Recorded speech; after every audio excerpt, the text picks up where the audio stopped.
함께 찬송가 370장 주 안에 있는 나에게 찬양하시면서 하나님께 예배를 드리기 위한 우리의 마음을 준비하겠습니다.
다 함께 사도신경으로 신앙 고백하심으로 일요 저녁 예배를 하나님께 드리겠습니다. 전능하사 천지를 만드신 하나님 아버지를 내가 믿사오며 그 외아들 우리 주 예수 그리스도를 믿사오니 이는 성령으로 잉태하사 동정녀 마리아에게 나시고 본디오 빌라도에게 고난을 받으사 십자가에 못 박혀 죽으시고 장사한 지 사흘 만에 죽은 자 가운데에서 다시 살아나시며 하늘에 오르사 전능하신 하나님 우편에 앉아 계시다가 저리로서 산자와 죽은 자를 심판하러 오시리라. 성령을 믿사오며 거룩한 공예와 성도가 서로 교통하는 것과 죄를 사하여 주시는 것과 몸이 다시 사는 것과 영원히 사는 것을 믿사옵나이다. 아멘. 하나님 아버지시여 우리를 구원하셔서 하나님의 자녀 삼아 주셨사오니 이 시간 아버지 하나님의 은혜를 찬양하기 위해 저희들이 모였습니다. 주님의 은혜를 기억하며 주님의 영광을 노래하는 우리의 예배를 받아주시옵소서. 예수 그리스도의 이름으로 기도합니다. 아멘. 다 함께 찬양하시겠습니다. 찬송가 435장 나의 영원하신 기업 함께 찬양하겠습니다.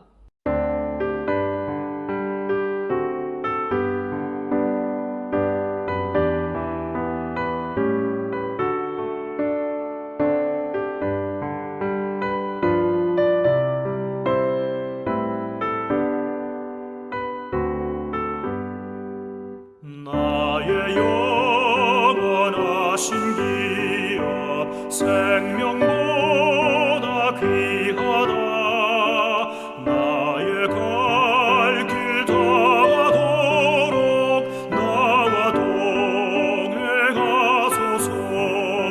주께로 가까이 주께로 가오니 나의 갈 길 다가도록 나와 동행하소서.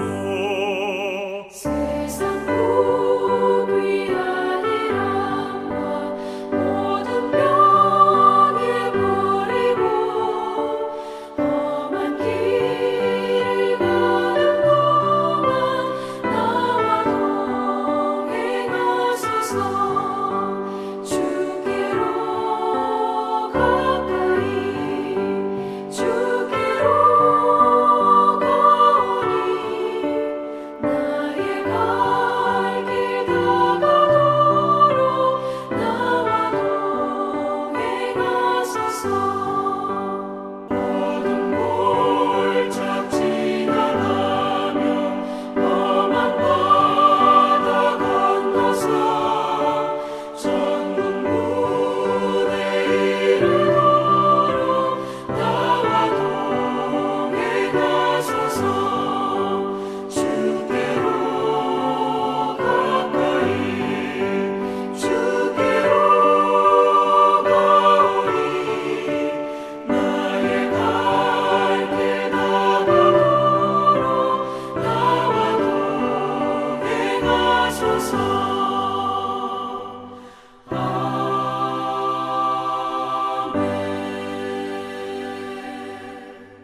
이제 우리가 마음을 합하여서 중보기도 하겠습니다. 한국교회가 올바른 신학 위에 건강하게 세워지도록, 한국교회가 비대면의 어려운 시기를 잘 극복할 수 있도록, 한국교회가 사회적으로 존경받는 사회적 평판을 회복할 수 있도록, 쿠웨이트에 코로나 백신이 안정적으로 공급되며 접종이 신속하게 이루어질 수 있도록, 쿠웨이트의 경제 회복과 일상생활이 속히 돌아올 수 있도록, 쿠웨이트 거주 외국인들의 사업과 생활이 속히 안정될 수 있도록, 한국으로 귀국한 우리 교우들이 새로운 한국 생활과 교회에 잘 적응할 수 있도록, 귀국한 교우들이 쿠웨이트 교우회와 잘 연결될 수 있도록, 현재 한국에 체류 중인 우리 교우들의 쿠웨이트 거주 비자가 신속히 해결될 수 있도록 이 시간 우리가 마음을 합하여서 중보기도 하겠습니다.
하나님 아버지시여, 오늘날 한국과 세계 모두가 코로나로 인하여 아파하며 신음하며 어려움들을 겪고 있습니다.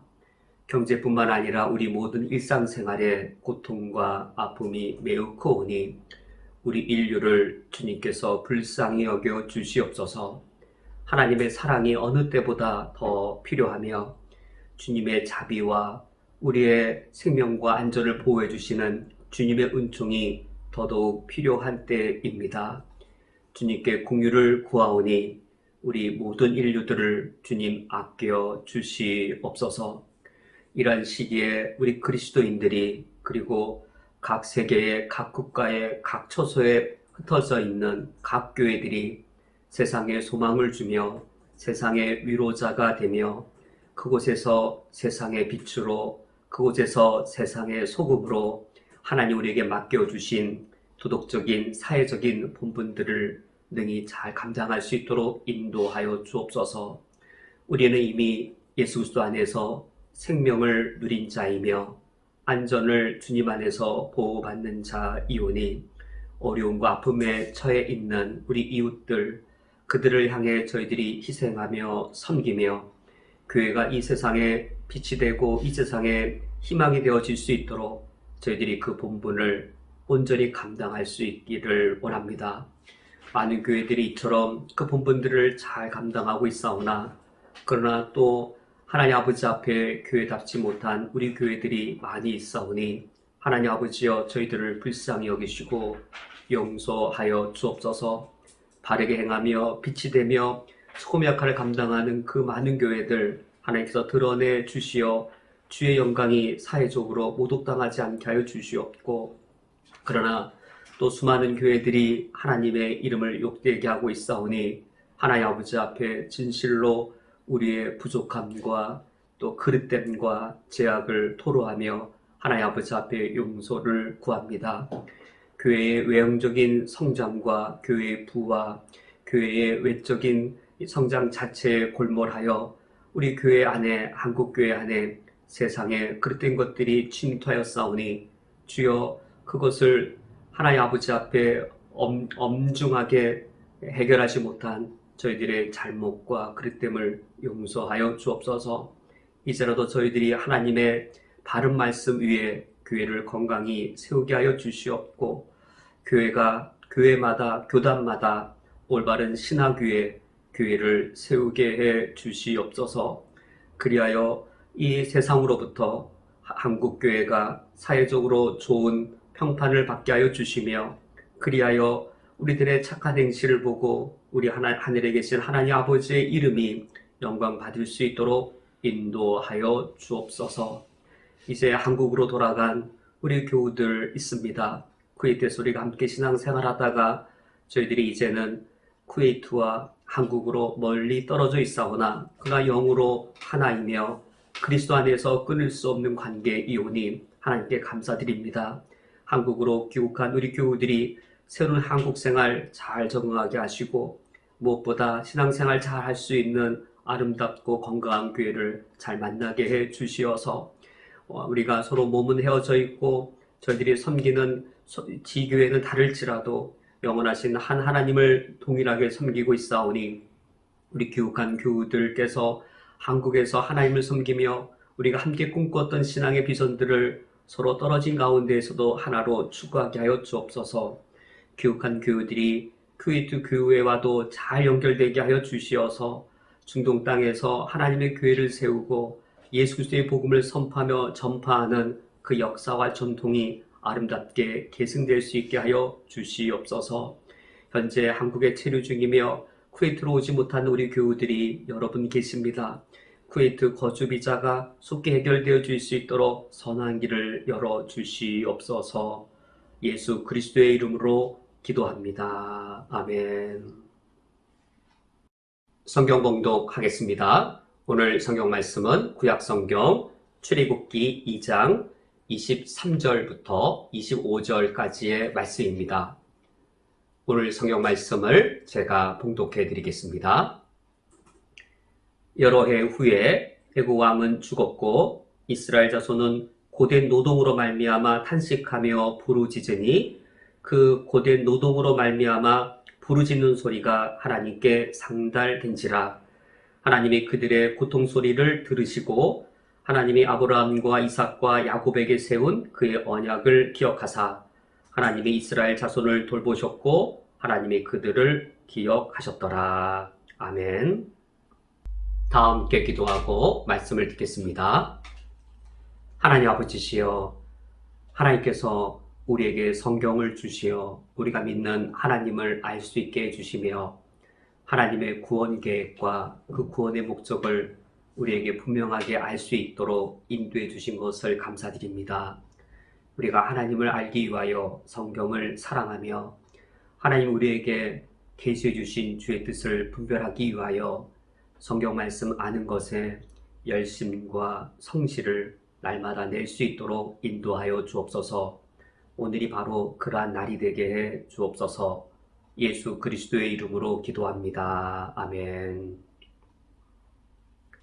우리 한국 교회의 대부분의 그리스도인들은 성경의 중요성을 잘 알고 있습니다. 그런데 진정한 문제는 이겁니다. 성경의 중요성은 잘 알고 있지만 성경을 중요하게 여기지 않는다라는 사실입니다. 성경이 중요하다는 사실까지만 알고 성경의 중요함을 가볍게 여기는 것, 그것이 오늘날 우리 한국 교회의 일반적인 심각한 문제입니다. 그나마 성경에 대해 조금이라도 알고 있는 지식들, 성경을 많이 알고 있다라고 하는데 성경을 정말로 얼마나 많이 알고 있는지, 성경에 있어서 가장 기본적이고 필수적인 지식조차 수십 년을 교회를 다녔어도 잘 모르는 현실이 대부분인 걸 볼 때, 한국 교회가 지식은 많으나 라는 말을 들을 때 저는 도대체 뭘 많이 알길래 저건 무슨 지식일까 라고 의아함을 갖게 되었습니다. 매우 적은 파편적인 조각의 지식 몇 가지를 알 뿐인데 그나마 그 몇 조각의 단편적인 지식조차 종교적으로 국한시켜서 적용을 하다 보니 한국 교회가 윤리적으로 무지하고 사회적으로 매우 무지한 가운데 놓여 있습니다. 성경의 중요성을 알고 있습니다. 근데 실제로는 성경을 중요하게 여기지 않습니다. 그리하여 성경에 대하여 보편적으로 심각한 무지 상태에 놓여져 있습니다.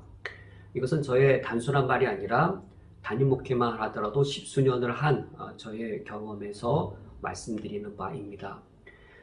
성경에 대해 지극히 무지한 상황인데 기초적이고 기본적인 성경의 지식조차 잘 모르는 상황에서 그나마 알고 있는 몇 조각의 파편적인 성경의 지식조차 종교적으로밖에 활용할 줄 모르다 보니 사회생활과 그리고 개인적인 윤리적인 생활, 또 공동체와 더불어 사는 사회적 생활을 어떻게 해야 되는지 난감해하고 또 잘 모르는, 사회적일 때 종교적이고 윤리적일 때도 종교적인, 그래서 결국은 윤리적으로도 매우 수준이 낮고 사회적으로도 수준이 매우 낮은 그러한 한국교회의 매우 심각한 민낯을 우리가 고백하지 않을 수 없습니다. 이 성경의 가르침에 대해서 우리가 열심을 내야 하겠습니다. 신천지의 정회원이 되기 위해 얼마나 많은 교육을 받아야 되는지 우리가 미디어를 통해 듣습니다. 우리가 그 이상은 되어야 당연히 마땅하겠지요.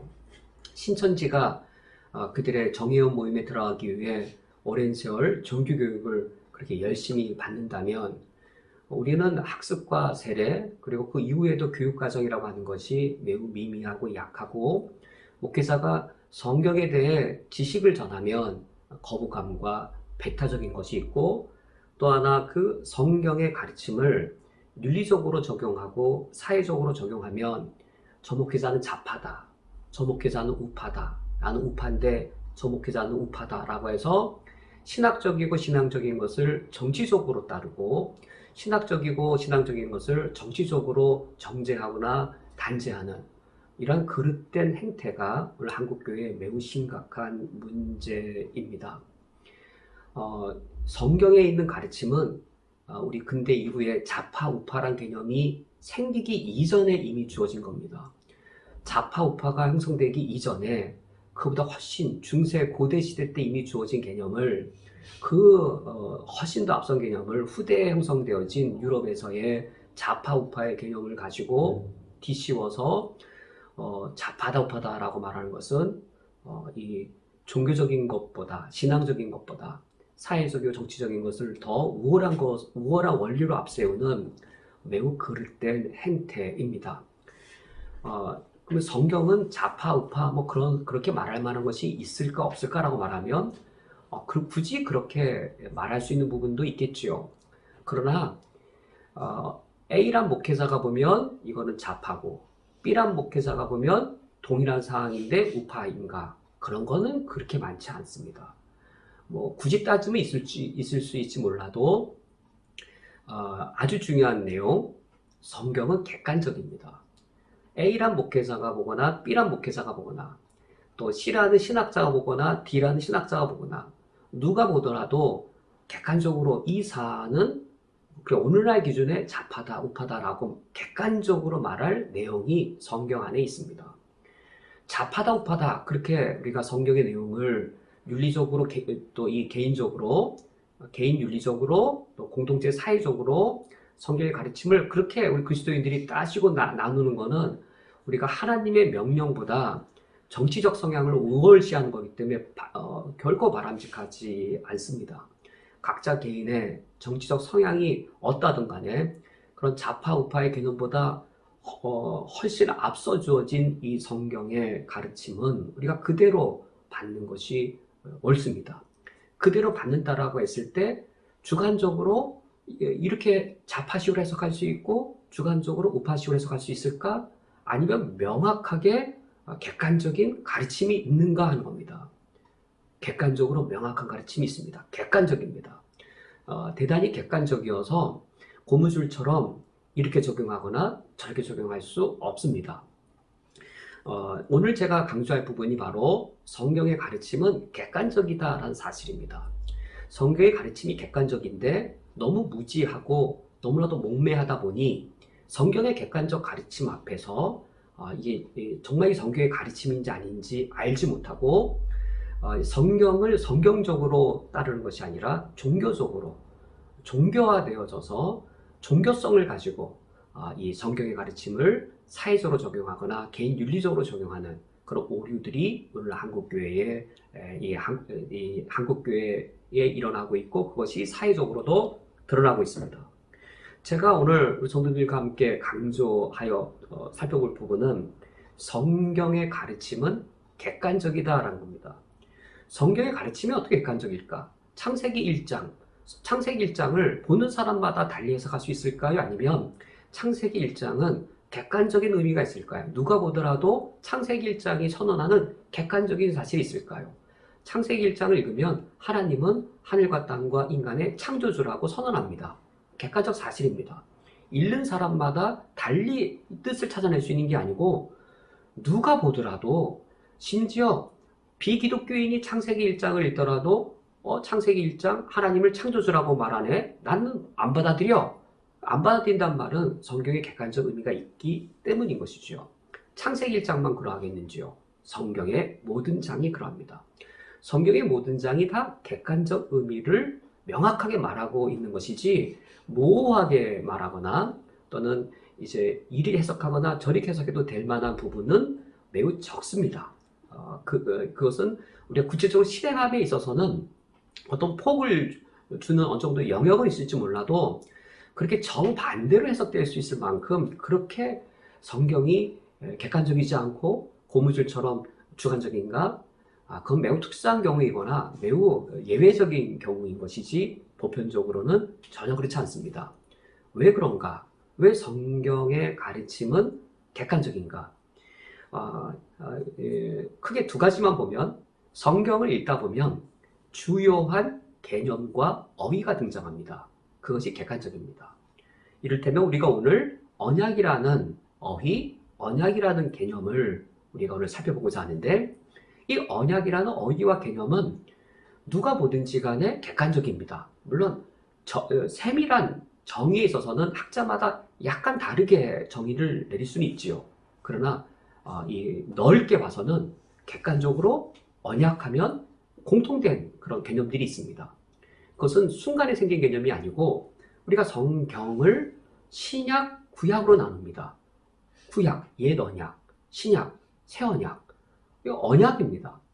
성경 안에 언약이라고 하는 어휘 자체가 반복적으로 나오는데, 그 어휘가 갖고 있는 그 의미와 개념은 우리가 객관화시켜서 서로 대화할 때, 우리가 이제 내가 언약이라고 말하고 상대방이 언약이라고 말해도 서로가 대화가 될 만큼 객관적인 그런 개념이 성경 안에 주요하게 쓰였습니다. 주요한 어휘들이 객관적인 의미를 담고 있습니다.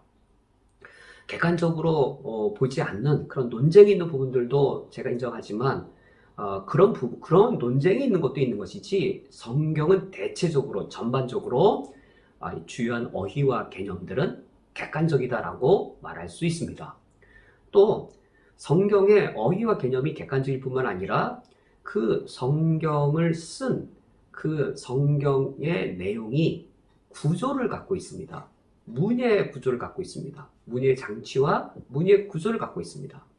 문예 장치와 문예 구조를 갖고 있기 때문에 객관적일 수밖에 없습니다. 이 문학 평론가들이 어떤 소설, 작품들을 평론합니다. 그때 문예 장치나 문예 구조들을 보면서 이 작품에 대해 객관적으로 평론합니다. 객관적으로 평론한다는 말 자체가 주관적으로 평론하는 것이죠. 근데 객관적인 것이죠.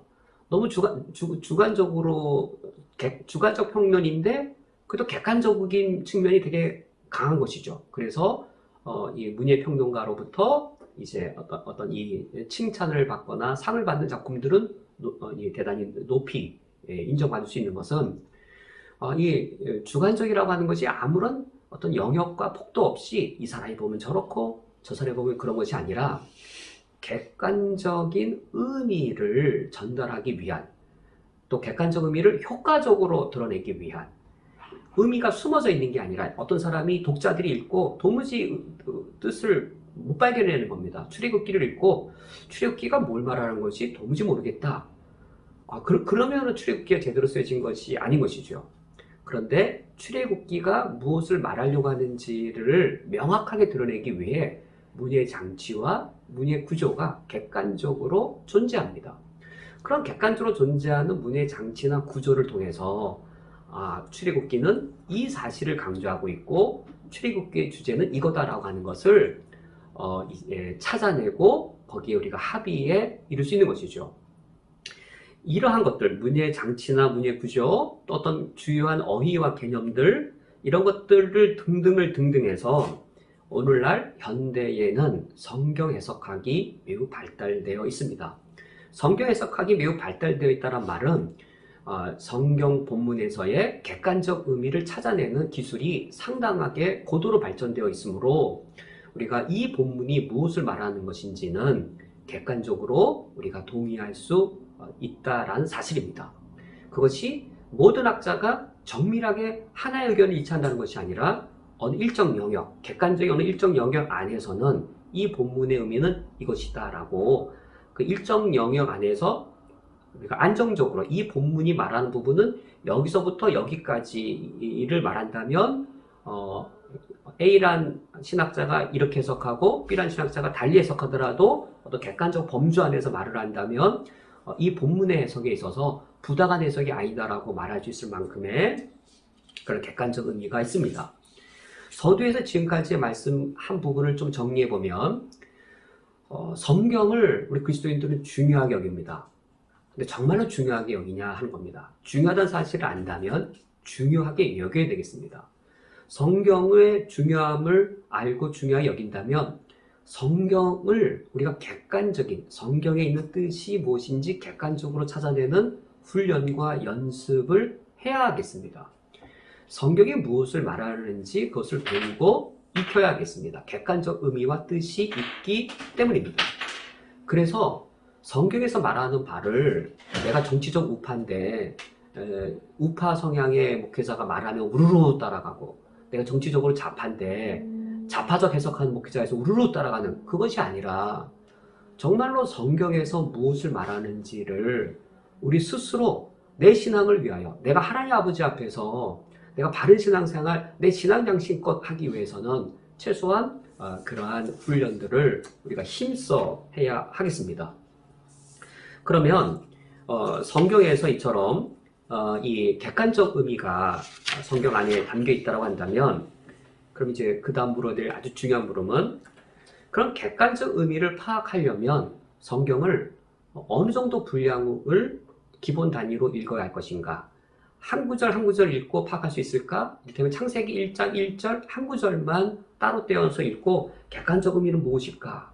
그 한 구절, 또 창세기 1장 1, 2절 두 구절만 열심히 읽으면 그 구절로부터 객관적 의미를 찾아낼 수 있을까? 그건 상당히 어렵고 그것은 무모한 행위입니다.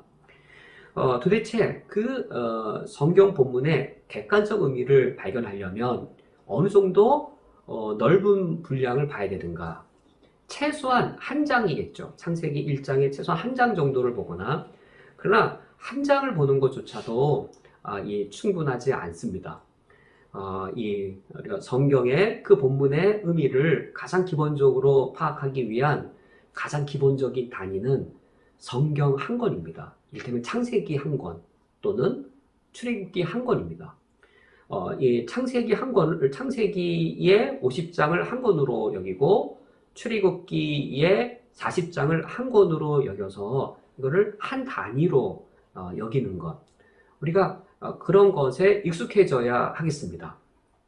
그런 것에 익숙해져야 내가 사랑하고 내 생명을 다 바쳐 섬기는 하나님이 성경을 통하여서 나에게 무엇을 가르쳐 주셨는지, 이 성경 말씀이 단지 교회 생활하는 종교적으로만 적용되는 게 아니라 내가 하나님을 믿지 않는 사람과 개인적인 관계로 윤리적으로 도덕적으로 살아가야 되는 가르침이 되기도 하고, 또 우리가 사회생활을 할 때에 공동체적으로 사회적으로도 성경 말씀을 따라 살아가야 되는데, 우리가 일일이 그것을 우리가 율법처럼 조항들을 찾아내는 것이 아니라 우리 스스로 가치관과 판단 능력을 가지고 이것이 옳다 그르다라고 하는 분별력을 가져야 되겠죠.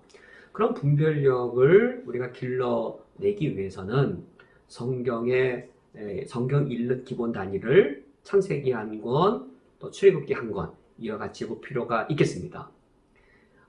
거기서부터 시작하여서 이제 성경을 창세기 하나, 또 출애굽기 하나, 이렇게 한 권씩 보는 게 가장 기본이고, 그렇게 보더라도 부족함이 있습니다.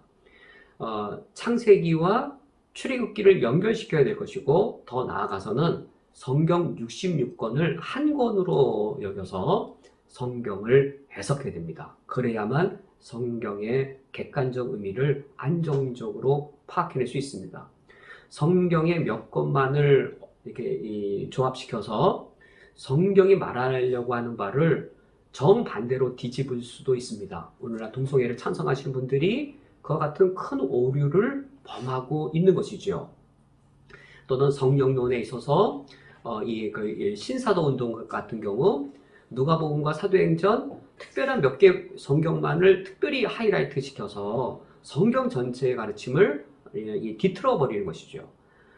그러므로 성경의 객관적 의미는 우선 기본적으로는 그 성경 각 권별로 보더라도 신구약 성경 66권 전체, 즉 하나님, 성부, 성자, 성령 하나님, 삼위 하나님 전체의 관점에서 지금 내가 읽고 있는 성경 본문의 의미를 파악하여야 하겠습니다.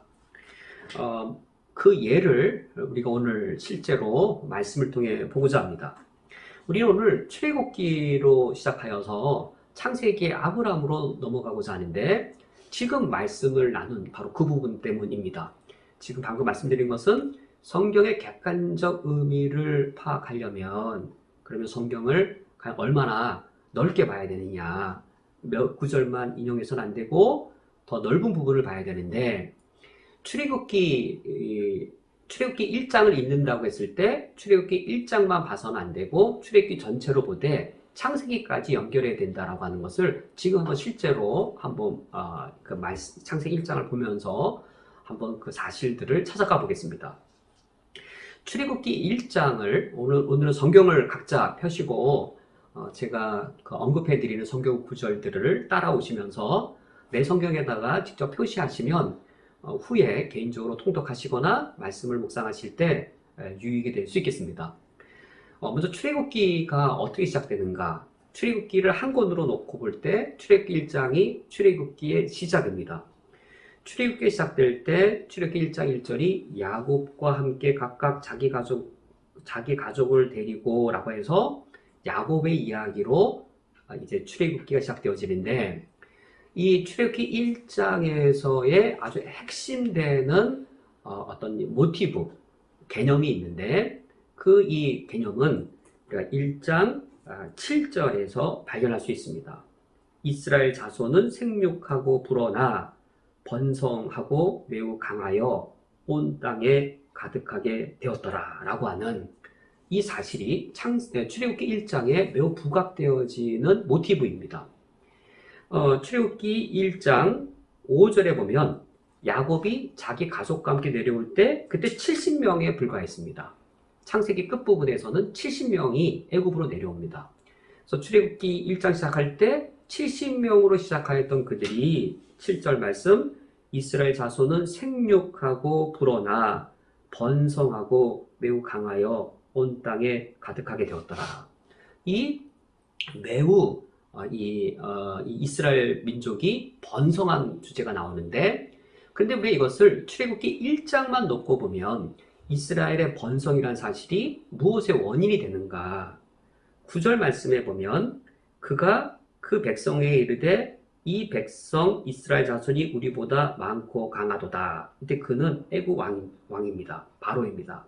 이스라엘 백성이 우리보다 많고 강하다라고 하여서 이스라엘 백성의 번영이 결국 노예로서 억압당하고 더 착취당하는 이 고난을 겪게 되어지는 동기로서 사용되어지고 있습니다. 그래서 11절에 비돔과 라암셋이라고 하는 국고성 건축에 노예로서 끌려가서 이스라엘 민족이 이제 고난을 겪습니다. 그런데 12절에 또 이스라엘 번성의 주제가 또 등장합니다. 그러나 학대를 받을수록 더욱 번성하여 퍼져나가니 라고 하여서 이스라엘의 번성의 주제가 또다시 반복되어집니다.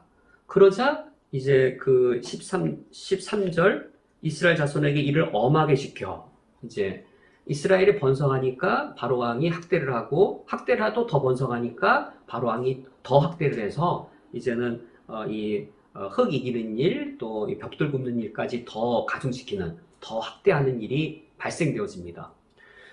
그래도 이제 이스라엘이 더 번영을 하니까 사내 아이는 죽이라고 합니다. 그래도 산파가 또 살려내지요. 그래서 20절에 하나님이 그 산파들에게 은혜를 베푸시니 그 백성은 번성하고 매우 강하여지니라 라고 되어 있어서 이 출애굽기 1장에서는 무엇이 부각되어지는 주제냐면 이스라엘이 번성하는 내용, 그게 출애굽기 1장에 4번이나 반복되어지는 그런 핵심 주제가 되어집니다. 그런데 우리가 이 이스라엘의 번영을 출애굽기 1장에서만 읽으면, 또는 출애굽기 안에서만 읽으면 이스라엘의 번영이 무엇의 원인이 되어지고 무엇의 계기가 되어지는지요. 애굽왕 바로가 이스라엘을 핍박하고 또 노예로서 학대하는 그 원인으로밖에는 파악되지 않습니다. 창세기와 연결을 해봐야 됩니다.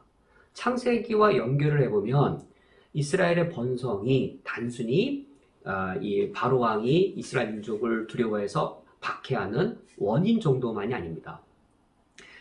창세기에서 아브라함에게 하나님이 약속하셨습니다. 너의 후손이 하늘의 별과 같이 번성할 것이다 라고 하나님이 약속하셨고, 창세기 후반부에 보면 이스라엘 자손들, 그러니까 아브라함의 씨앗들이죠. 아브라함 후손들이 애굽 땅에 내려가서 번성하게 될 것이라고 창세기 후반부에서 하나님이 약속하십니다. 이스라엘 민족이 그 당시 이제 야곱이 70명의 자기 가족들을 데리고 가나안 땅에 살 때이죠. 그때 흉년이 들었습니다. 이때 하나님께서 야곱에게 약속하십니다. 애굽 땅에 내려가서 너의 후손들을 번성하게 하겠다. 70명으로 시작한 그들이 이와 같이 애굽의 사람들이 두려워할 정도로까지 번성하게 됐습니다. 그러므로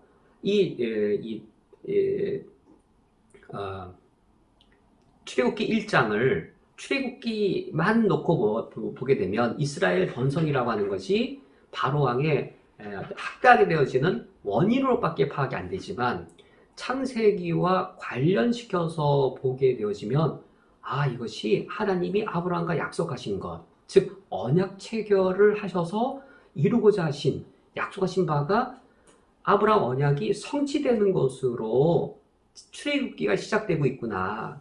그런데 아직 아브라함과 맺은 하나님의 언약이 성취되어지기 시작하는 거니까 이제 시작이 완성이 이루어야 되겠죠.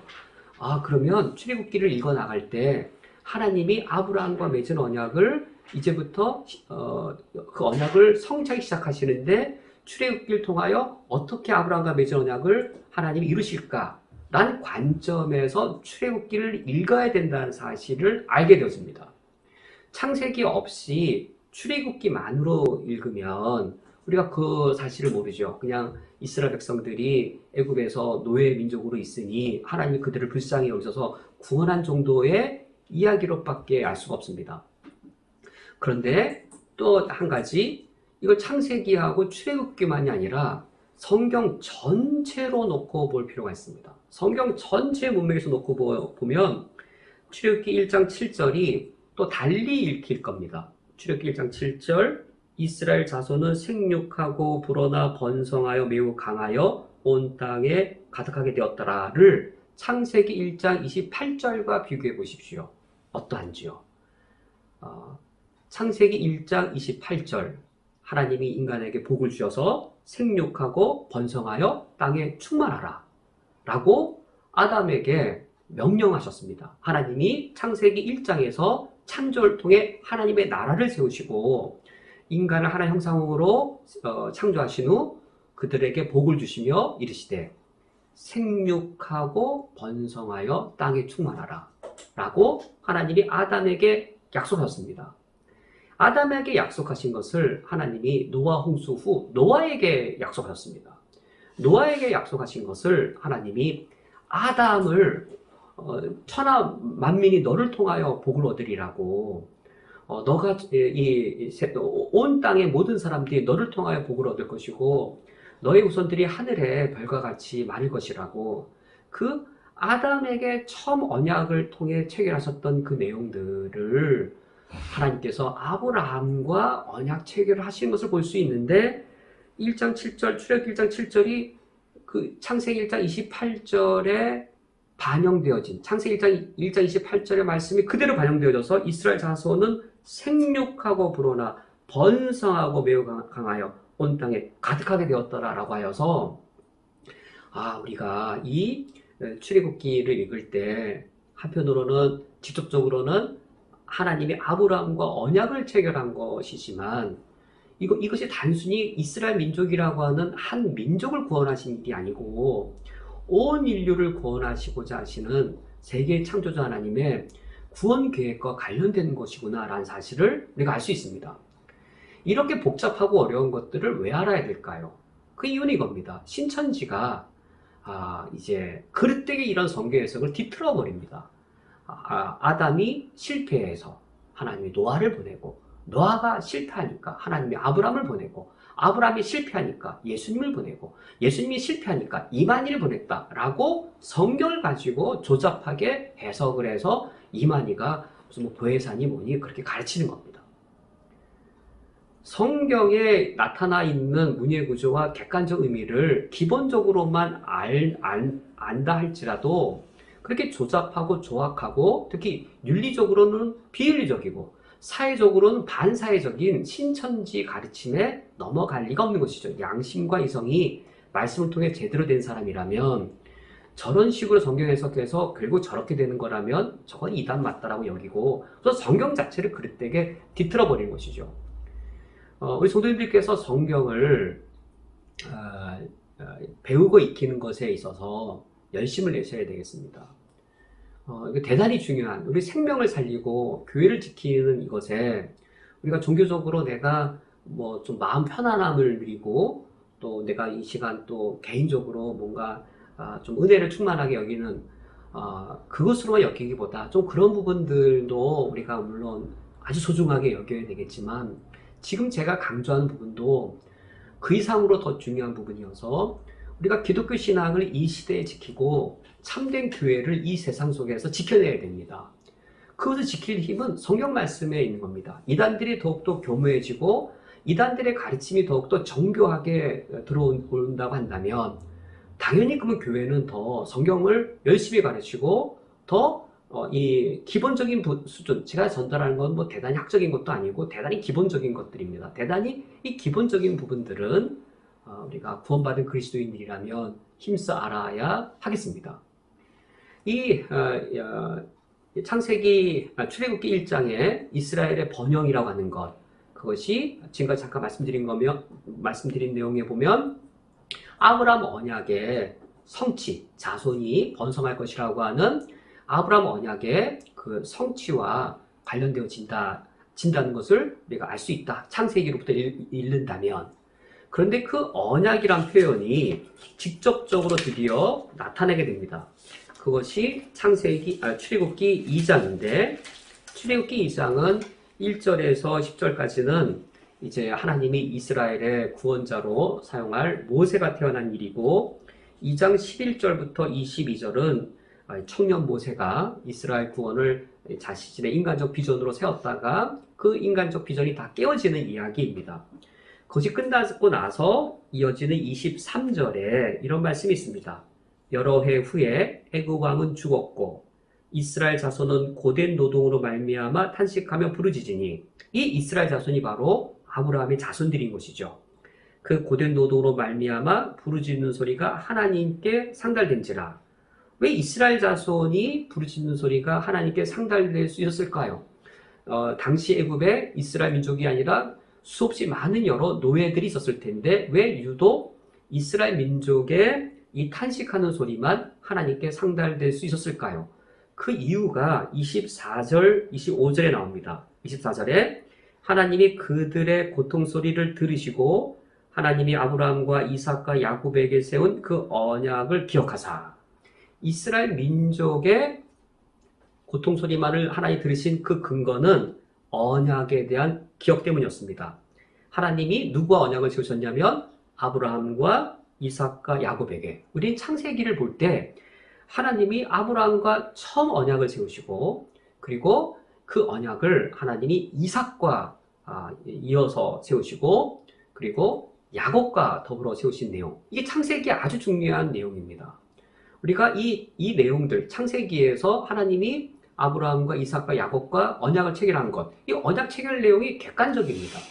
이 언약 체결 내용을 알아야 하나님이 이스라엘 민족을 애굽의 노예에서 구원해 내신 의미를 알 수 있는 것이죠. 그 언약의 하나님의 그 언약을 기억하셔서 출애굽기 2장 25절, 하나님이 이스라엘 자손을 돌보셨고 하나님 그들을 기억하셨더라.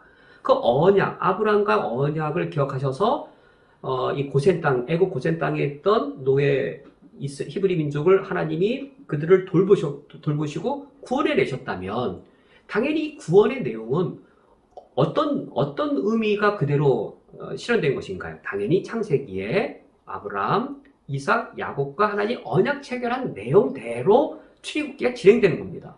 창세기에서의 이 언약 개념이 없이 우리가 출애굽기만을 읽는다면 충분히 우리가 하나님 나라에 대한 그 의미들을 파악해내는 것에 큰 어려움이 있을 겁니다. 이 언약 개념이 또 등장하는 것이 있는데, 이제 출애굽기 3장에서는 하나님이 이제 모세를 이제 부르시는 소명의 장면입니다. 모세가 계속 그 소명을 3장, 4장에서 계속 이제 거절하게 되지요. 그러다가 이제 모세가 출애굽기 6장에 갔을 때 하나님과 대화하는 중에 여기서 하나님이 또다시 하나님께서 모세와 대화 속에 언약이라는 어휘를 한 번 더 사용하십니다. 출애굽기 6장 2절 말씀에 하나님이 모세에게 말씀하여 이르시되 나는 여호와라 내가 아브라함과 이삭과 야곱에게 전능한 하나님으로 나타났으나 나의 이름을 여호와로는 그들에게 알리지 아니하였고 라고 하면서 4절 말씀에 가나안 땅 곧 그들이 거류하는 땅을 그들에게 주기로 그들과 언약하였더니 이 가나안 땅은 우리가 아브라함 생각할 때 원래 갈대아 우르에 살던 이 아브라함을 하나님이 가나안 땅으로 이끄시면서 그 가나안 땅을 주겠다고 말씀하신 것이죠. 근데 그 아브라함에게 주시기로 한 그 가나안 땅을 하나님께서는 아브라함과의 언약대로 지금 애굽의 노예인 이스라엘 민족에게 주겠다라고 하십니다. 그러면서 6장 5절 이제 애굽 사람이 종으로 삼은 이스라엘 자손의 신음소리를 내가 듣고 나의 언약을 기억하노라라고 하나님 말씀하십니다. 우리가 그렇다면 출애굽의 이 사건을 우리가 바르게 이해하려면 또 충분히 이해하려면 우리에게 어떤 지식이 먼저 필요하겠습니까? 출애굽 사건의 충분한 의미를 또 정확한 의미를 알려면 우린 창세기에서 특히 창세기 15장에서 하나님이 아브라함과 맺은 그 언약의 의미를 우리가 살펴보므로 이 출애굽의 사건의 의미를 성경적으로 더 바르고도 충분히 알 수 있을 겁니다. 우리가 이어서 창세기에서 아브라함의 언약이 과연 어떤 것인지 간략히 살펴보겠습니다. 하나님께서 아브라함과 처음 언약을 체결하신 이야기가 창세기 15장의 말씀입니다. 그 장면은 이렇습니다. 하나님께서 깊은 밤에 아브라함을 장막 바깥으로 나오게 하신 후 하늘을 우러러 무뼈를 셀 수 있는지 보아라. 내 자손이 이와 같이 번성할 것이다 라고 약속해 주십니다. 이때 아브라함이 그 하나님의 약속을 믿습니다. 하나님이 약속하시고 아브라함이 믿었습니다. 그러니까 약속하고 믿었기 때문에 이건 약속이지, 구두 약속이지 언약 체결은 아니었습니다. 이어서 하나님께서 또 하나의 축복의 약속을 하시는데 그것이 창세기 15장 7절입니다. 또 그에게 이르시되 나는 이 땅을 내게 주어 소유를 삼게 하려고 너를 갈대인의 우르에서 이끌어낸 여호와니라 라고 하나님이 말씀하십니다. 이제 우리가 아브라함 언약은 다음 주에 자세히 살펴보고자 하는데 그때 우리가 하나님이 아브라함에게 두 가지 약속을 하시는데 하나가 이 자손을 번성하게 해주겠다. 하늘의 별처럼 자손을 번성하게 해주겠다라는 이 아들에 대한 약속과 그리고 아브라함의 아들, 아브라함의 후손에게 가나안 땅을 유업으로 주겠다라고 하는 땅에 대한 약속. 이 두 가지의 이 약속이 이 언약의 가장 기본된 중요한 내용을 이루게 됩니다. 그러니까 하나님이 아브라함에게 두 가지를 주시는 것이죠. 자녀가 없는 아브라함에게 자녀를 주되 하늘의 별과 같이 많은 번성하는 후손을 주시고 그 번성하는 후손들로 하여금 이 가나안 땅, 젖과 꿀이 흐르는 가나안 땅을 유산으로 누리게 해주시는 그 축복 두 가지를 약속해 주십니다. 이렇게 하나님께서 이 7절에서 15장 7절에서 이 가나안 땅을 내 후손에게 주겠다라고 약속하셨을 때 아브라함이 이 구두 약속을 약속으로만 만족하지 않고 하나님께 언약 체결을 요청합니다. 그것이 창세기 15장 8절입니다. 그가 이르되 주 여호와여 내가 이 땅을 소유로 받을 것을 무엇으로 알리이까? 이것이 구두 약속. 그러니까 이 구두 약속이 아닌 언약 체결을 하나님께 더 요구합니다. 창세기 12장에도 약속이 있었고 이 15장에 이르기 전까지 하나님의 구두 약속들이 있었는데 그런데 아브라함이 이제는 구두 약속이 아니라 그보다 더 이제 언약으로 나에게 그 증거를 주십시오라고 하나님께 요청합니다. 그러므로 약속의 내용이나 언약 체결에 담긴 내용은 동일합니다. 땅에 대한 약속, 자손에 대한 약속. 그러나 그것이 어떤 공적 성격의 언약 체결로 그것이 구체화된 것이죠. 그래서 하나님과 아브라함 사이의 언약 체결은 이와 같이 아브라함의 요청에 의해 이루어지게 됐습니다. 아브라함이 하나님께 언약을 체결하자라고 요청했다면 그것은 아브라함에게 익숙한 언약 체결의 방식들이 있었을 것이고, 아브라함이 갈대아 사람으로서 가나안 땅에 들어와 살면서 이미 가나안 땅에 정착한 다른 부족과 언약 체결할 때 어떤 행해지는 보편적인 언약 체결 방식이 있겠죠. 오늘날도 우리가 부동산을 매매하거나 어떤 무엇인가를 매입할 때 계약서를 찍고 도장을 찍는 어떤 이 계약 체결의 형식이 있듯이 아브라함 시대에도 어떤 언약 체결의 형식이 있었습니다. 그 형식이 9절과 10절에 나타나 있습니다. 9절에 여호와께서 그에게 이르시되 나를 위하여 3년 된 암소, 3년 된 암염소, 3년 된 수양, 산비둘기, 질비둘기 새끼를 가져올지니라. 그 10절에 아브라함이 그 모든 것을 가져다가 그 중간을 쪼개고 그 쪼갠 것을 마주대하여 놓고 그 새는 쪼개지 아니하였으며, 이것이 그 당시에 두 언약 상대자가 구두 약속만이 아니라 그 구두 약속을 더 공적으로 또 의무 조항까지 포함해서 더 강하게 결속시키기 위하여 이와 같은 방식으로 언약을 체결했습니다. 여러 짐승들을 가져옵니다. 그리고 10절 말씀처럼 암소, 암염소, 수양, 이 큰 짐승들은 반으로 쪼개서 그것을 일렬로 세워 놓습니다. 짐승들을 반으로 쪼개어서 세워놓고 두 언약 당사자가 쪼갠 고기 사이 앞에 서는 겁니다. 쪼갠 고기, 즉 죽임당한 거죠. 반으로 쪼개져서 죽임당한 그 제물들 앞에서 두 언약 당사자가 서서 이제 약속의 내용들을 이제 낭독하는 것이죠. 구두로든 뭐 문서화된 것을 읽든 이제 A란 당사자가 B란 당사자 앞에 내가 당신에게 이러이러한 것을 약속합니다. B란 당사자도 이제 A란 당사자 앞에 이러이러한 것을 약속합니다라고 이제 언약 내용을 말하듯, 이제 그 내용이 13절입니다. 13절에서 언약 당사자로서 하나님이 이제 이 아브라함에게 언약의 내용을 이와 같이 낭독하십니다. 13절, 14절에 여호와께서 아브라함에게 이르시되 너는 반드시 알라.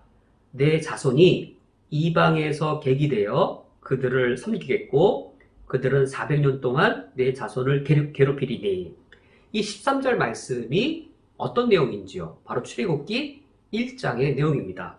내 자손이 이방에서 객이 된다 할 때 이 이방은 나중에 보니 애굽이었습니다. 애굽이라는 이방 나라에 객이 된다고 했을 때 이 객은 이제 노예로까지 이제 이 아브라함의 후손들이 고난을 겪게 되었습니다. 그들은 400년 동안 내 자손을 괴롭힐 것이라고 하여서 이제 창세기가 끝나는 부분부터 출애굽기가 시작될 때까지 시간이 400년이 흐른 것을 알 수 있습니다. 14절 말씀, 그들이 섬기는 나라를 내가 징벌할지며 그 후에 내 자손이 큰 재물을 이끌고 나오리라. 출애굽기를 보니 여기 14절에 하나님이 애굽을 징벌하시는 것 바로 10가지 재앙이었고, 이 말씀대로, 이 약속대로, 이 언약 체결 내용대로 아브라함의 자손, 이스라엘 자손들은 큰 재물을 가지고 애굽에서 나올 수 있게 되었습니다. 이처럼 쪼갠 고기 사이 앞에 두 언약 당사자가 이제 자신들의 언약의 내용들을 읽습니다. 근데 우선 독특하게도 하나님만 언약의 내용을 읽습니다.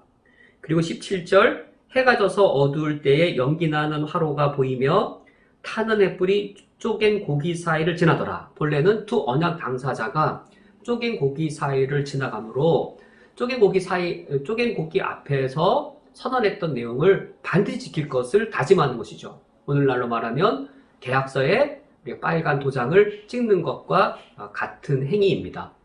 만약에 쪼갠 고기 앞에서 선언한 약속한 내용을 내가 지키지 않는다면 내가 섬기는 신이 나를 쪼갠 고기의 운명이 되게 할 것이다. 내가 그것을 받아들이겠다.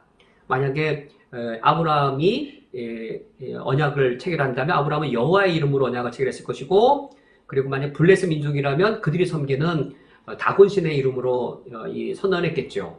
자기가 믿는 신의 이름으로 그 약속을 하고 쪼갠 고기 사이를 지나가서 내가 이 약속을 당신에게 지키지 않냐면 내가 섬기는 나의 신이 나를 이처럼 쪼갠 고기의 운명이 되게 하겠다. 나를 죽여도 나는 된다.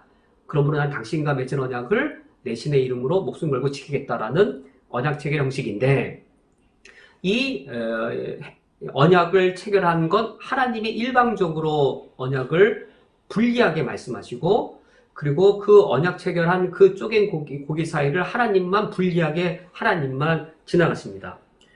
그러시면서 18절, 그날에 여호와께서 아브라함과 더불어 언약을 세워 이르시되 내가 이 땅을 애굽 강에서부터 그 큰 강 유브라데까지 내 자손에게 주노니라고 하여서, 이 언약이라는 말씀이 이제 출애굽기 2장과 6장에서 나왔던 바로 그 언약을 가리킵니다.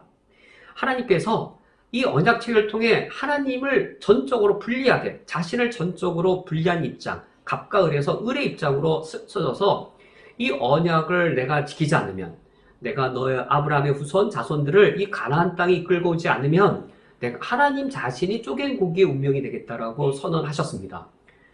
우리 하나님, 이게 우리의 구원입니다. 대단히 놀랍고 도무지 우리가 감당할 수 없는 너무나도 큰 구원입니다. 하나님이 이처럼 강한 의지를 가지고 아브라함의 후손들을 구원하실 것을 약속하시고, 그것을 19절, 20절, 21절 그 언약의 내용을 매우 세밀하게 했습니다. 우리가 땅을 산다라고 했을 때 10만 평 명확하게 막연하게 하는 것이 아니라 어디서부터 어디까지라고 명확하게 경계선을 말하듯 19절부터 21절에 곧 겐 족속, 그리스 족속, 감몬 족속, 헷 족속, 브리스 족속, 르바 족속, 아모리 족속, 가나안 족속, 기르가스 족속, 여부스 족속의 땅이니라 하셨더라라고 명확하게 언급하시는데, 이 땅에 대한 지명이 출애굽기 3장 8절에도 다시 언급됩니다. 정확하게 이 표현대로는 아니지만 출애굽기 3장 8절 말씀에 내가 가서 그들을 애굽인의 손에서 건져내고 그들을 그 땅에서 인도하여 아름답고 광대한 땅, 젖과 꿀이 흐르는 땅, 곧 가나안 족속, 헷 족속, 아모리 족속, 브리스 족속, 히위 족속, 여부스 족속의 지방에 데려가려 하노라 라고 말씀하셔서, 이제 이 아브라함과 언약을 통해 약속하신 이 땅을 하나님이 아브라함의 후손들에게 주실 것을 이제 약속하고 계십니다. 이 가나안 땅으로 가기 위해 하나님이 출애굽을 시키셨고, 그 가나안 땅으로 들어가는 이야기를 쓴 성경이 어디일까요? 바로 여호수아서입니다. 가나안 땅을 정복하는.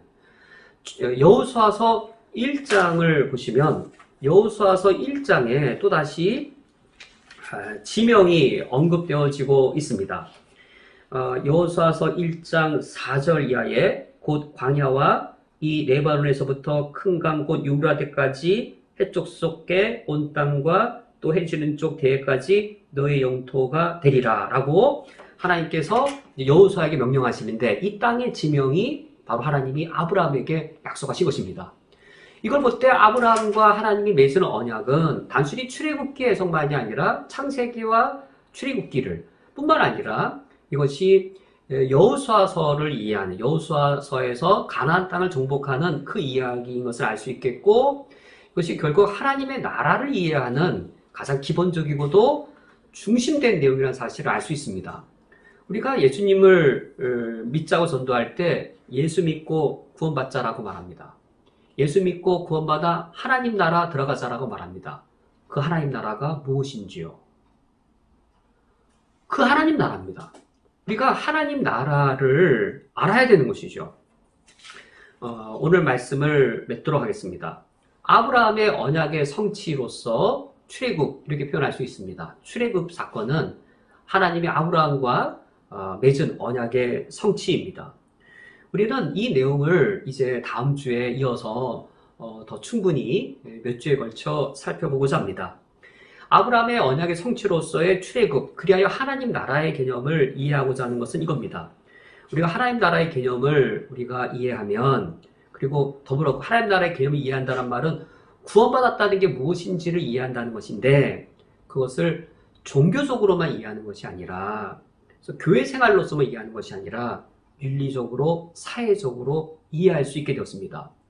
하나님과 아브라함 사이에 이루어진 언약 체결의 관점에서 출애굽 사건을 이해하고 출애굽 이후에 하나님께서 성막을 짓고 모세 율법을 주고 그리고 신정 국가로서 이스라엘 나라를 세우시는 모습을 보면 그럼 예수 믿고 구원받는다는 것이 무엇인지 단순히 종교적인 것이 아니라 개인 윤리적으로는 어떠하고 우리가 사회적으로는 어떠한 것인지 무엇이 구원이고 무엇이 하나님의 나라인지를 우리가 실체로서 알게 되고 실천적으로 알 수 있게 되어집니다. 제가 노파심에 다시 당부드리면 우리가 함께 살펴볼 내용은 윤성원 목사 한 개인의 주관적인 것이 아니라 복음주의 신학의 공통적인 개념입니다. 복음주의 안에 좌파, 우파 그렇게 말할 만한 분들이 폭넓게 있습니다. 그런데 좌파도 이렇게 얘기하고 우파라고 말하는 자도 이렇게 얘기합니다. 복음주의권 안에 공통적이고 객관적인 것이죠. 공통적 객관적으로 성경을 볼 때 객관적으로 이게 하나님의 나라다라는 겁니다. 우리가 하나님의 나라가 무엇인지 먼저 알고 그 다음에 내 정치 성향이 좌파면 좌파이겠고 우파이면 우파인 겁니다. 좌파여서는 안 되고 우파여야 되는가? 우파여서는 안 되고 좌파여야 되는가? 그것에 대해서는 우리가 누구를 단죄하거나 속단할 수 없습니다. 중요한 것은 정치적인 것이 기독교 신앙적인 것을 앞설 수 없습니다. 기독교 신앙에 있어서는 하나님 나라를 무엇이라고 말하는지, 기독교적이고 신앙적인 것에서는 객관적으로 하나님 나라를 무엇이라고 말하는지, 그것에 따라 각자 신앙 양심에 따라 우리의 정치적인 나의 노선과 입장, 그것을 각자 자유롭게 선택하시는 것이죠.